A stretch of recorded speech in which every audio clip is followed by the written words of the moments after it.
বাংলাদেশের ইতিহাসে একটা বিরাট পরিবর্তন আসতে চলেছে আর তার কেন্দ্রবিন্দুতে আছে জুলাই সনদ আর তার উপর হতে যাওয়া গণভোট। চলুন আজ এ পুরো বিষয়টা একটু তলিয়ে দেখা যাক। তো আলোচনার একেবারে কেন্দ্রে যে প্রশ্নটা ঘুরপাক খাচ্ছে সেটা হলো, একটা মাত্র হ্যাঁ বা না ভোট দিয়ে কি ৮৪টা আলাদা আলাদা জাতীয় সংস্কারের ভাগ্য ঠিক করে দেয়া যায়? ব্যাপারটা কিন্তু বেশ জটিল।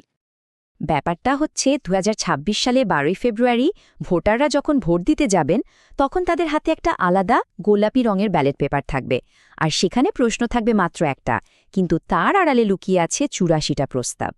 সরকারের যুক্তি, এতে সময় বাঁচবে, দেশে দ্রুত স্থিতিশীলতা আসবে। কিন্তু অন্যদিকে যারা সমালোচনা করছেন তাদের ভয়টা হলো এটা ভোটারদের একটা হয় সব নাও নয়তো কিছুই না এর মতো একটা অদ্ভুত পরিস্থিতিতে ফেলে দিচ্ছে। কিন্তু প্রশ্ন হল, এই জুলাই সনদ জিনিসটা আসলে এলো কোথা থেকে? কিভাবে আমরা অভ্যুত্থান থেকে গণভোটের এই পর্যায়ে এসে দাঁড়ালাম? এর পেছনের গল্পটাও বেশ নাটকীয়।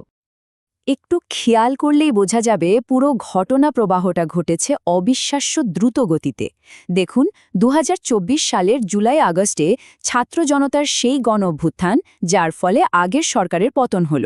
এর পরপরই বছরের শেষের দিকে নোবেল বিজয়ী মোহাম্মদ ইউনূসের নেতৃত্বে একটা অন্তর্বর্তীকালীন সরকার গঠন করা হলো।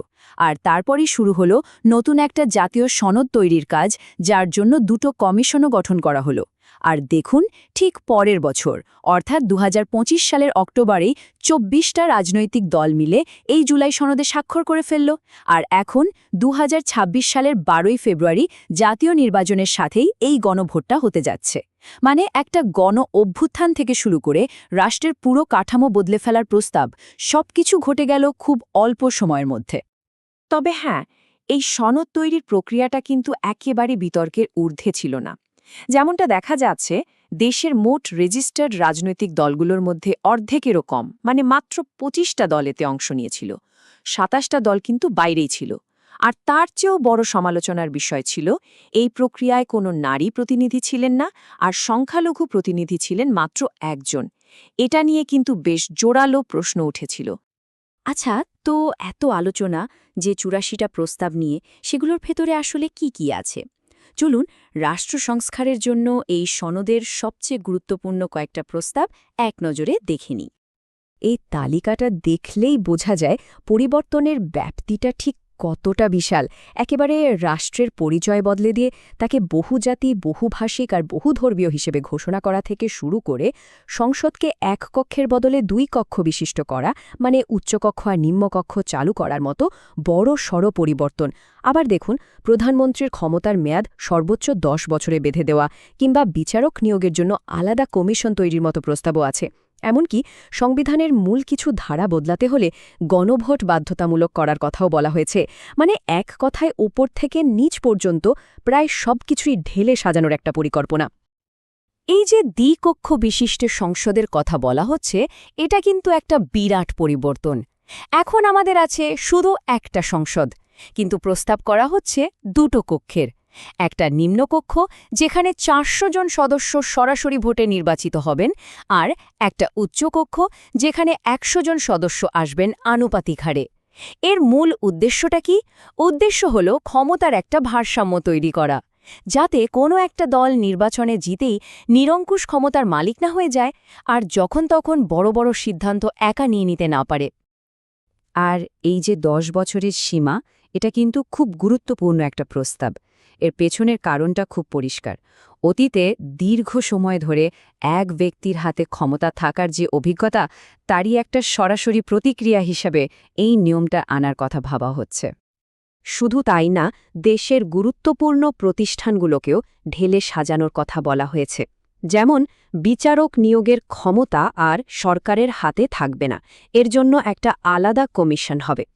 নির্বাচন কমিশন বা দুর্নীতি দমন কমিশনের মতো সংস্থাগুলোর প্রধান কারা হবেন, সেটাও ঠিক করবে একটা বাছাই কমিটি, যেখানে বিরোধী দল আর সুশীল সমাজের প্রতিনিধিরাও থাকবেন। লক্ষ্যটা খুব মহৎ, এই সংস্থাগুলোর ওপর থেকে ক্ষমতাসীন দলের প্রভাব কমানো। কিন্তু একটা প্রশ্নও থেকে যাচ্ছে।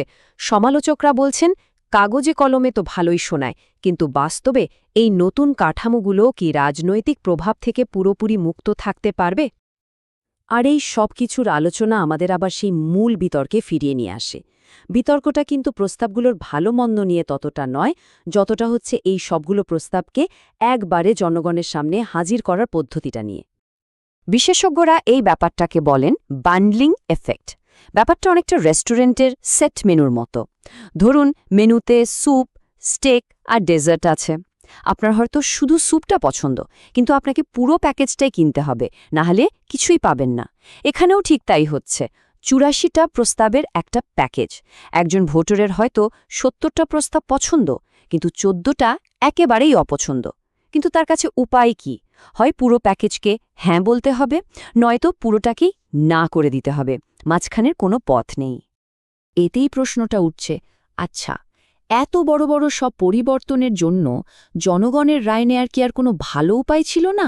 এই একটাই কি পথ ছিল? অবশ্যই অন্য পথ ছিল। যেমন ধরুন, বহু বিকল্প গণভোট হতে পারত। মানে ভোটারদের সামনে শুধু একটা নয়, বরং ২-৩টা সংস্কার মডেল তুলে ধরা হতো। তারা যেটা ভালো মনে করতেন সেটাকে বেছে নিতেন। অথবা পাল্টা প্রস্তাব রাখার সুযোগ দেওয়া যেত। মানে সরকার একটা প্রস্তাব দিয়েছে, বিরোধী দল বা জনগণও একটা বিকল্প প্রস্তাব ব্যালেটে রাখতে পারত। আরেকটা উপায় হতে পারত ২ ধাপে ভোট নেওয়া। প্রথম ভোটে ঠিক করা হলো, হ্যাঁ, আমরা এই ধরনের সংস্কার চাই। তারপর দ্বিতীয় ভোটে প্রত্যেকটা ধারা ধরে ধরে অনুমোদন বা বাতিল করা হলো। এই পদ্ধতিগুলোতে কিন্তু জনগণের মতামতের আরও অনেক সূক্ষ্ম প্রতিফলন ঘটানো সম্ভব হতো। সব মিলিয়ে আমরা একটা খুব জটিল নৈতিক সিদ্ধান্তের মুখোমুখি এসে দাঁড়িয়েছি। একদিকে জুলাই সনদকে বলা হচ্ছে যুগান্তকারী পরিবর্তনের একটা বিরাট সুযোগ, কিন্তু অন্যদিকে এটা যেভাবে পাস করানোর চেষ্টা হচ্ছে সে পদ্ধতিটাই একটা বড়সড় ফাঁদ বা দ্বিধা তৈরি করছে। শেষ পর্যন্ত এই পুরো প্রক্রিয়াটা আমাদের একটা গভীর প্রশ্নের সামনে দাঁড় করিয়ে দেয়। এই ভোটের আসল উদ্দেশ্যটা কি? জনগণের মতামতকে সত্যি সত্যি শোনা, নাকি আগে থেকে তৈরি করে রাখা একটা পরিকল্পনার উপর শুধু একটা অনুমোদনের ছাপ নিয়ে নেওয়া? হয়তো আজ থেকে ১০ বছর পর ইতিহাস আমাদের দিকে তাকিয়ে এই প্রশ্নটাই করবে, আপনারা গণভোট তো করেছিলেন, কিন্তু তাতে কি জনগণের আসল কণ্ঠস্বরটা শোনা হয়েছিল?